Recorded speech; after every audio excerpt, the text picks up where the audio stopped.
Ah, the 90s. What a time to be a gamer. It was the golden age when companies like Square Enix, then Squaresoft, were at the top of their game, delivering timeless classics like Final Fantasy VII, Chrono Trigger and Parasite Eve.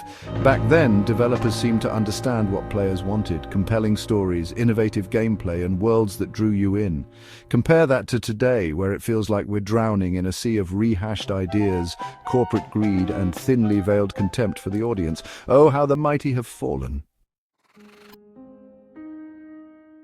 Welcome to the Snake Pit, where we're full of bile and venom. I'm your host, Snake Damon, and today we're diving into yet another example of how the gaming industry is alienating its audience instead of winning them back.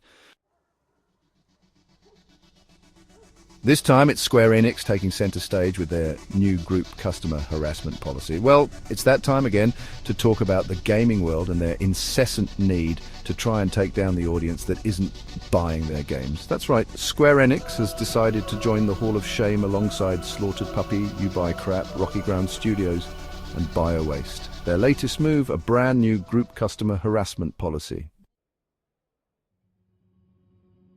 The policy outlines steps to protect employees from what they consider toxic fan behavior. This includes violence, defamation, intimidation, and other forms of harassment. Sounds fair enough, right? Well, buckle up, because here's where it gets interesting. Square Enix claims it reserves the right to cease providing support or products and to protect its employees through legal action or criminal proceedings. Look, I get it. Harassment is a serious issue, and no employee should feel unsafe at work. But let's be honest, the definition of harassment in these policies often ends up being so broad it could include someone simply posting a negative review or venting frustration on social media. Is calling a game uninspired trash going to be considered defamation now? Will asking for a refund count as intimidation? This isn't about protecting employees. It's about shielding companies from accountability while alienating their already shrinking fan bases. Square Enix. If you want fewer angry fans, here's a thought. Stop making games that give them reasons to be angry in the first place. Fix the bugs, ditch the microtransactions, and I don't know, maybe invest in actual innovation instead of churning out the same old tired grind fests. Does anyone even buy AAA games anymore? Am I delusional in thinking these companies have nothing new to offer except tedious threats? If you want our hard-earned money, make something worth buying, not the drivel you keep shoving out the door. Instead, they've decided to try and sue their way back into profitability. Pro tip: lawsuits aren't a replacement for good game design.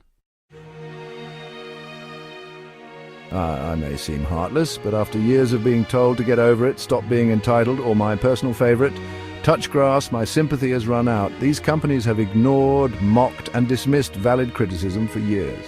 Now that the tables have turned, they're scrambling to silence dissent. Newsflash, Square Enix, we're not your enemy. We're the people who used to buy your games. Not me, of course. I had better things to do, but maybe start acting like you want us back. But hey, at least they're not suing us for breathing yet. Let me know in the comments if you think Square Enix's next game will come with a court summons instead of a season pass. Until next time, that's it from the Snake Pit. Don't forget to subscribe and hit that bell, like the video, and leave your opinions in the comments, where naturally I won't read them. And stay venomous.